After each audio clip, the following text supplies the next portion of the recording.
Messaggio di Gesù Re della Rivelazione del 4 maggio del 2005. Le anime che bramano procurarsi la salvezza ed entrare nelle mie piene grazie devono conoscere come anch'io accolsi in tutto, in assoluta volontà di Dio, cominciando col nascere in povertà e nel pieno della notte, forse la più fredda dell'anno. Ebbi come genitori due umili lavoratori, in continua lotta per sfamare la famiglia e in difficoltà perenni con chi garantiva a Giuseppe il proseguo del suo operato di falegname.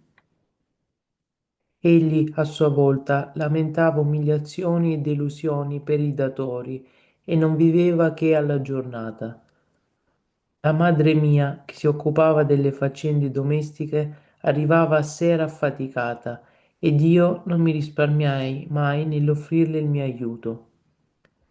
Accettai di buon grado quello che il Padre amato aveva disegnato per me, sino al tempo del patire, quando mi commisurarono ad un ladro. Credete che non abbia avuto pena per ogni circostanza in cui l'agnella mia si sarebbe trovata per la sorte gettatami sopra? Voi non capite che il suo dolore fu il mio crivello. Nell'atroce martirio, tra gli sputi, gli schiaffi, le bastonate e le ingiurie, anche io ebbi ribrezzo di questa natura a cui mi ero assoggettato, ma non mi sottrassi perché voi avreste preso l'esempio per una condotta da mantenere a fronte dell'odio che vi avrebbero portato.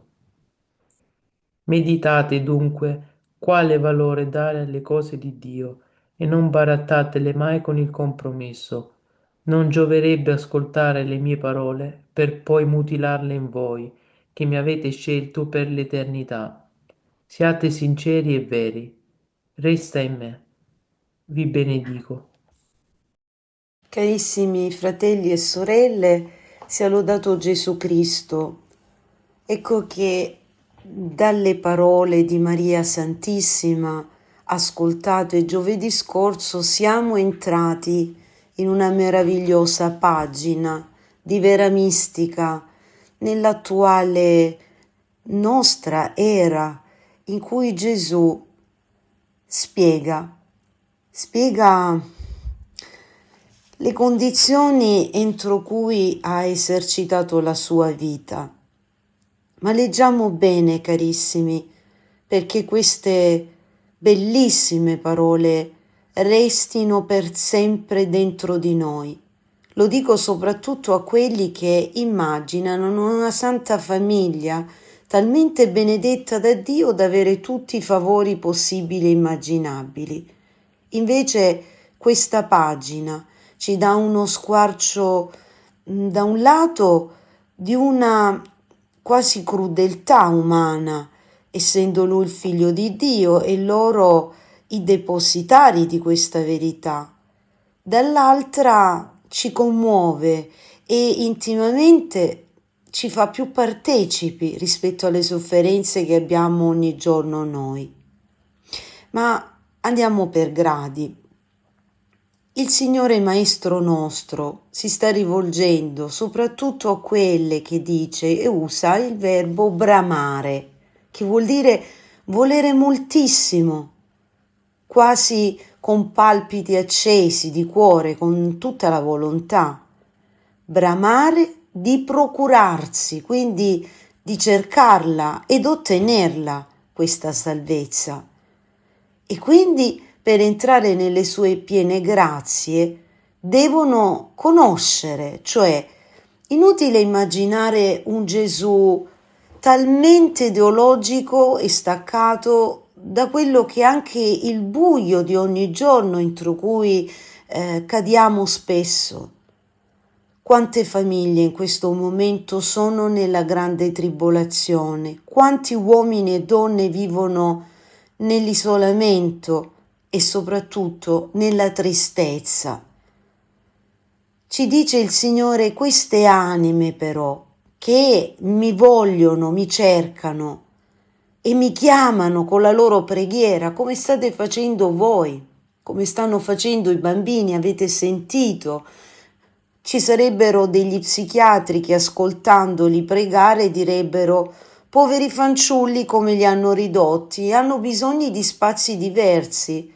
E quale altro spazio se non quello dentro il nido del cuore di Gesù, Giuseppe e Maria, dove si imparano le cose essenziali, fondamentali, le caratteristiche dei veri valori che poi, quando arriva la tempesta, tiene uniti tutti i membri di essa, e non al contrario, che nel mentre si alza, ecco, questa situazione non propriamente di felicità, di gioia, di ricchezza, ecco che uno si avversa all'altro.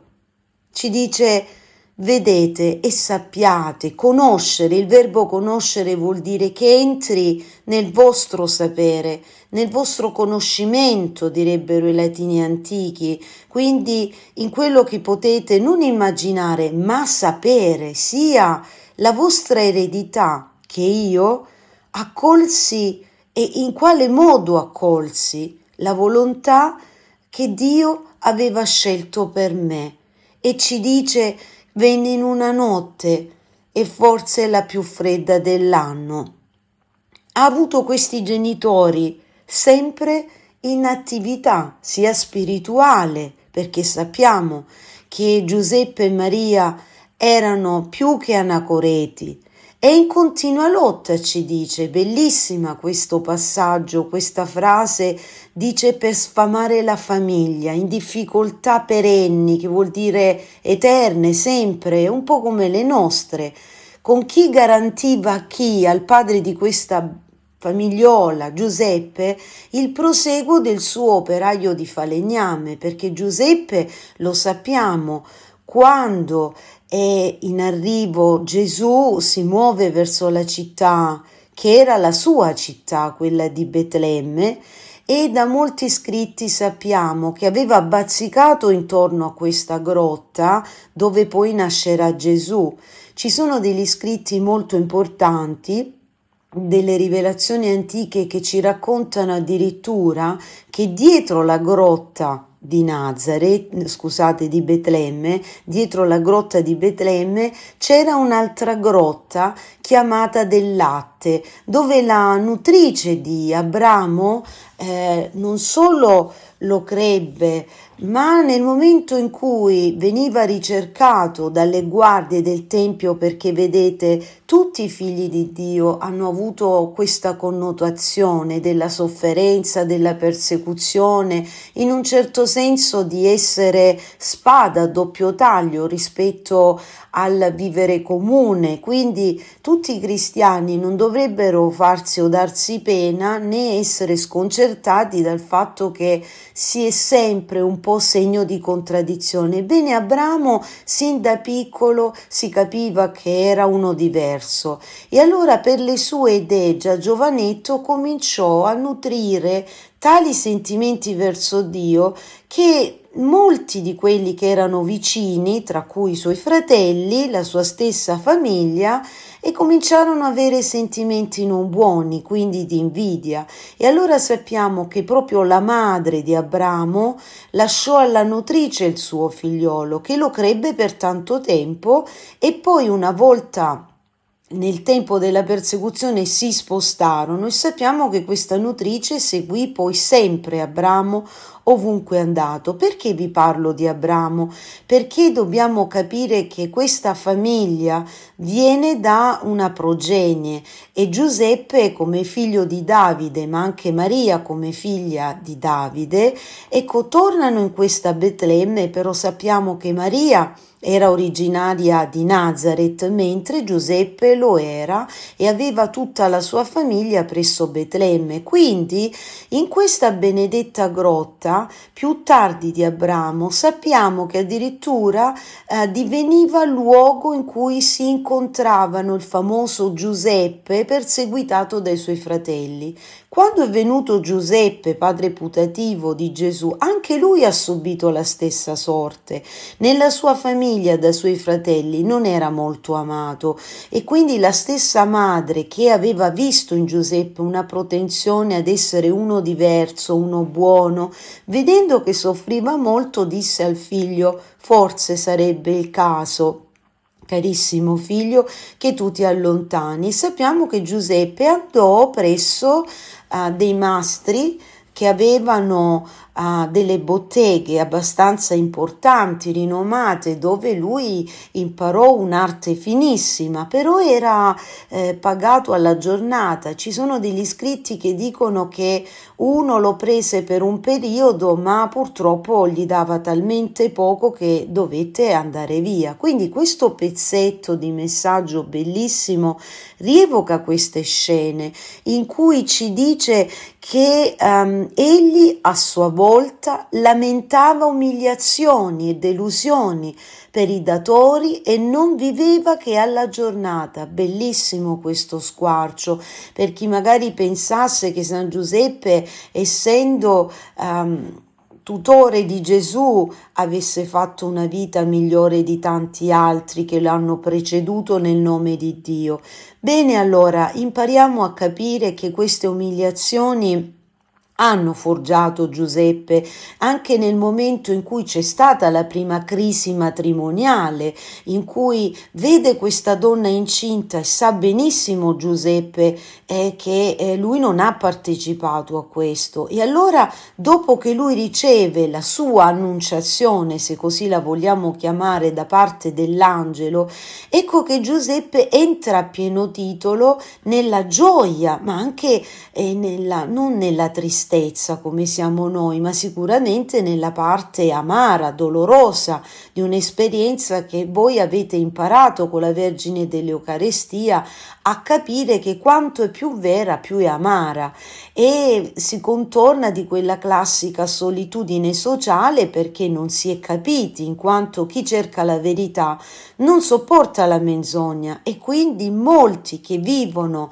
per farsi lustro verso gli altri, per essere accompagnati continuamente da persone del mondo, vivono nella menzogna e vivono per se stessi, vivono di lusinghe, vivono di ostentazione. Ecco che questa famiglia ci mostra e ci fa capire come si deve vivere. Chi abbraccia la vita di Dio non necessariamente deve sempre stare in mezzo alla strada, deve sempre stare in giro, deve sempre stare nelle opere sociali, ma ha bisogno del primo luogo sociale dove insieme, in questo esercizio anche di sacrificio, si resta insieme. Si impara a stare insieme e si apprezza anche l'identità che Dio ha dato a ciascuno di noi, il carattere con cui ci siamo formati, e ci dice che la Madonna, come tutte le mamme, le donne, arrivava a sera molto stanca perché lei mai abbandonava le sue orazioni e sappiamo che passava molte ore della giornata, ma pensiamo a questo nostro caro padre Giuseppe, che ce lo dobbiamo stringere sempre un po' di più a noi. Conoscerlo un po' di più vuol dire apprezzarne le qualità, le virtù e, perché no, erigerlo a nostro patrono. E sappiamo che San Giuseppe, se è stato delegato da Dio a fare quella funzione, vuol dire che la farà per sempre. E quindi, carissimi, cosa vediamo in questo frangente? Vedete, Giuseppe non è chiamato come tanti altri a chissà quale annuncio, no, assolutamente, anzi è chiamato proprio in un priorato di silenzio, in un afflato di conservazione. Quindi Giuseppe è la persona che deve, più che governare, proteggere questa famiglia, difendere questi cari che gli sono stati affidati da Dio, e quindi è l'uomo saldo oltre che l'uomo giusto, e farebbe bene a ciascuno di noi interpretare questo lato meraviglioso di San Giuseppe e chiedere a San Giuseppe, dopo che oltrepasseremo questo tempo di Natale, di essere non solo il nostro protettore, il nostro custode effettivo. Diceva Santa Teresa d'Avila: io tutte le grazie che chiedevo a Dio le ottenevo soltanto per l'intercessione di San Giuseppe. Dunque San Giuseppe non deve testimoniare, non deve chiamare, non deve correre. Sappiamo che i pastori in quella notte sono stati destati da molte luci soprannaturali, alcuni si trovavano a valle, altri sui monti, e quindi sono stati richiamati, avvertiti dagli angeli, perché questo è un momento diverso, non è un momento come tanti altri in cui nasce un profeta, un santo a cui gli si deve onore e a cui bisogna tendere le mani, perché guai a lasciare un profeta vero mandato da Dio nell'esercizio del suo ministero da solo. Deve essere accompagnato, perché in questo stare accanto al profeta, nonostante la fragilità del profeta stesso, impara a conoscere e a stare davanti alla presenza di Dio. Adesso è diverso, sta nascendo l'eletto della stirpe di Davide, il Salvatore, ma non solo del popolo di Israele, di tutto il mondo, di tutto l'universo, e Dio solo sa in quella notte che cosa accade il giorno dopo. Persino sappiamo che si rinnova tutta la natura, e sotto, a fianco, proprio dalla parte più a sud della grotta, addirittura nei giorni a seguire, il Padre Santo fa sorgere un ruscello per dare la possibilità anche alla Santa Famiglia di poter fare le cose più agevolmente. E Giuseppe, proprio uscendo anche, e pensiamo, in tanti momenti per allontanarsi dallo sguardo di Maria che lo seguiva costantemente, quante volte avrà pianto, perché lo abbiamo letto, poveretto, si sentiva umiliato perché, conoscendo questa grotta, perché l'aveva frequentata nei tempi in cui c'era già una specie di luogo di devozione intorno a questa grotta, per via di quanto vi ho detto, e quindi si andava lì per incontrarsi, pregare Dio, sentirlo più vicino, perché era una grotta chiamata dei miracoli, così come ci sono tante grotte in cui sono accadute le apparizioni. Pensiamo alla grotta di Lourdes e tante altre anche nel nostro territorio italiano. Quindi Giuseppe, proprio, è vero, l'avrà sistemata al meglio, ma sicuramente, poveretto, uscendo fuori piangeva. Non dico che si disperava, però sarà rimasto con un cuore molto amaro di dire: che cosa sto dando alla mia sposa, al mio figlioletto, cioè così poco, così niente. E quindi Giuseppe, come ciascuno di noi, è un uomo che assapora la volontà di Dio, ma anche se le cose non vanno come lui le ha pensate. Immaginiamo che in questo percorso, per arrivare a Betlemme, lui si fa tanti disegni nella testa, essendo, come già vi ho raccontato, luogo della sua nascita e della sua vita. Immagina che andando in questo luogo avrebbe trovato amici, conoscenti, insomma in qualche modo si sarebbe fatto, avrebbe trovato delle persone che magari in passato avevano ricevuto da Giuseppe degli aiuti, dei lavori, magari anche gratis, perché Giuseppe, si sa, era un uomo molto pio, e quando incontrava delle donne e soprattutto vedove, lui si prestava a fare questi lavori gratuitamente. E quindi pensava nel suo cuore che, arrivando in prossimità di Betlemme, avrebbe ricevuto sicuramente un trattamento migliore, mentre invece si trova quasi costretto a doversi organizzare, anche se poi sappiamo che, nonostante tutto, la Madonna gli dirà: Giuseppe, con la sua dolcezza: va bene così, è già sufficiente.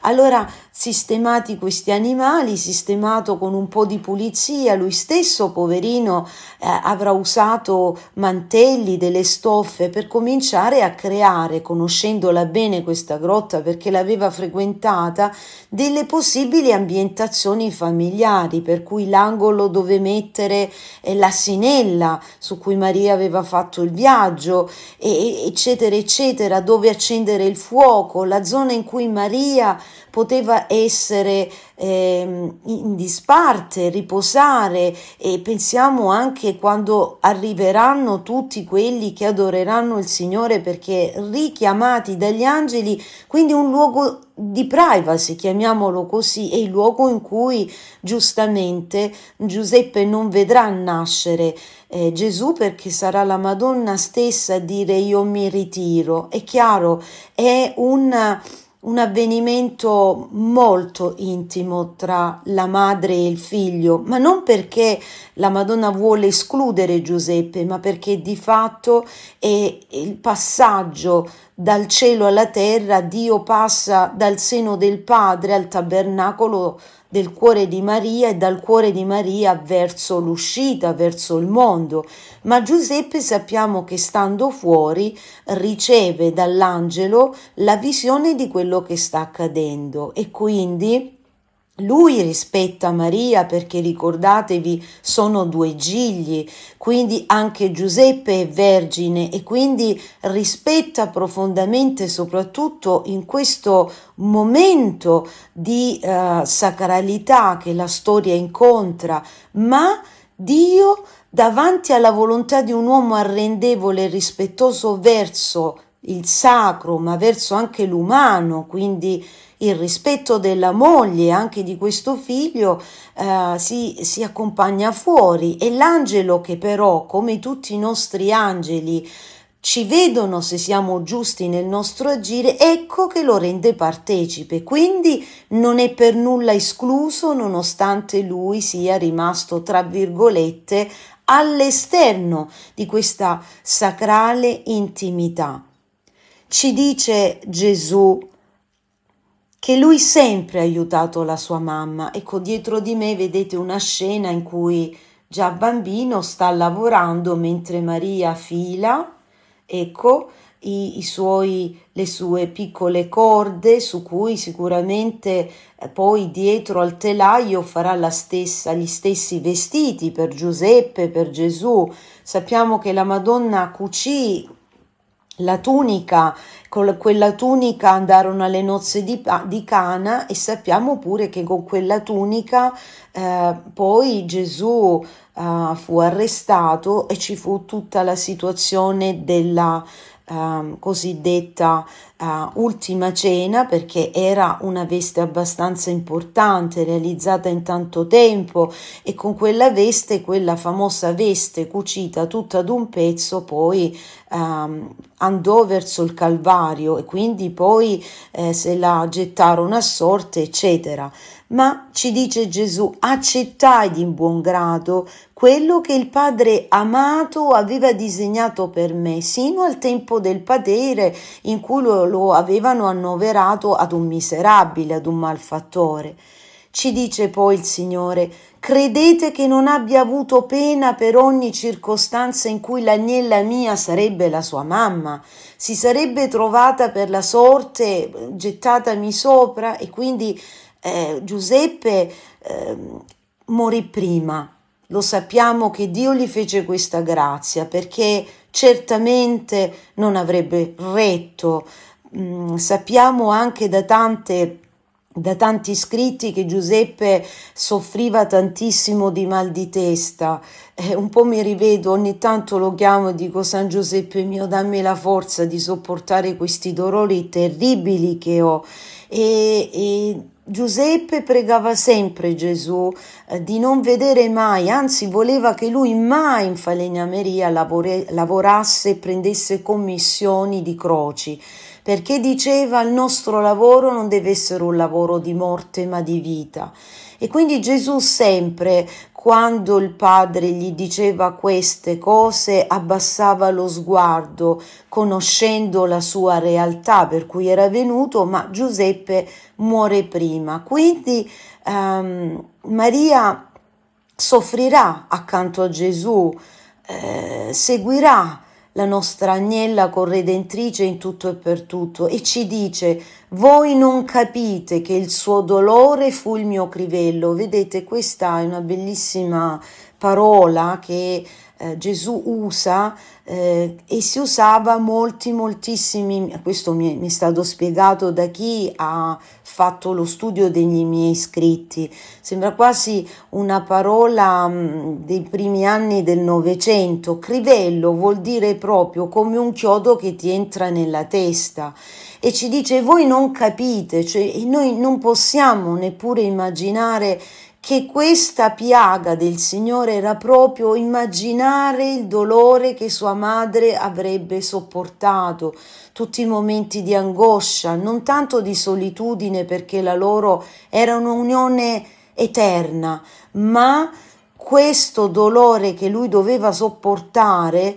È evidente che questo atroce martirio che Gesù poi ci rammenta in sputi, schiaffi, bastonati, ingiurie, bestemmie, e spintoni, e pensiamo alla flagellazione eccetera eccetera, dice: anche io ebbi ribrezzo di questa natura. Attenzione, qui c'è da fare un appunto, non è che ebbe ribrezzo, quasi schifo di questa natura per la considerazione del fatto che gli stavano facendo subire queste cose. No, per quanto e quale bestialità avevano dentro al cuore questi che li perseguitavano. Quindi è il grido di Gesù un po' anche per tutti noi, per tutti quelli della storia che soffrono. Quindi anche io, dice Gesù, ho avuto ribrezzo di tutto questo comportamento, di questa ingiustizia, di questa terribile espressione di umanità. Dice: ma mi sono assoggettato, cioè l'ho voluto, io l'ho scelto, io mi sono chiuso, mi sono costretto in questa situazione perché, e neppure mi sono sottratto, voi, cioè noi, avessimo preso l'esempio per una condotta da mantenere. Attenzione carissimi, qui c'è il segreto della nostra conversione. Per una condotta da mantenere a fronte, cioè a dispetto dell'odio che vi avrebbero portato tutti quanti. Cioè noi dobbiamo imparare non ad immaginare, ad assomigliare a Gesù. Quindi quelli che dicono io cerco te Signore, devono cercarlo in questa strada, cioè della mitezza. Non dico dell'accoglienza del dolore, ma della sopportazione, perché in questo sta l'efficacia dell'essere cristiani ed è lì che accade il miracolo. I miracoli, oso dire, che spesso Gesù ci mostra per squarciare il velo e ci manifesta che la sua grazia, se noi lo vogliamo, è costantemente attiva presso soprattutto quelli che così concepiscono il cristianesimo. Non preghiamo per, sì anche, ma facciamo per, agiamo per e viviamo per soprattutto. Quindi nell'oblio del mondo noi dobbiamo essere tanti piccoli Gesù, tante candele, tante luci che si accendono e che sappiano essere senso di contraddizione. Questo è il senso della coppia santa di Maria e Giuseppe. Infatti Gesù ci dice: meditate, prima parola, dunque quale valore dare alle cose di Dio, perché le cose di Dio, vale a dire anche il dono della vita stessa, è qualche cosa di talmente importante che ne va di tutta l'esperienza che stiamo facendo. Quindi tutto quello che intorno ci sta, dobbiamo impararlo a saperlo mettere a proprio posto e quindi dare valore alle cose di Dio. Anche noi siamo cosa di Dio, il nostro pensiero è opera di Dio, la nostra quotidiana, vita, crescita nella famiglia, è opera e progetto di Dio. Quindi dobbiamo imparare a mettere ogni cosa al proprio posto e ci dice, aggiunge, non barattatele mai con il compromesso, cioè non può esistere a fronte per esempio di un mondo consumista un Natale che deve creare dispetto nella famiglia. Allora se tu non mi regali il cellulare, se tu non mi regali gli orecchini o se tu non mi porti a cena, a pranzo, eccetera, eccetera, allora io non ti parlo più. Allora vuol dire, carissimi, che abbiamo esercitato male la pedagogia in famiglia, che le caratteristiche di queste famiglie sono caratteristiche meramente materialiste, e quindi è chiaro che la materia ti sbatte in faccia quello che non gli appartiene, la parte spirituale, che è quella che poi dentro chiamiamo anche coscienza.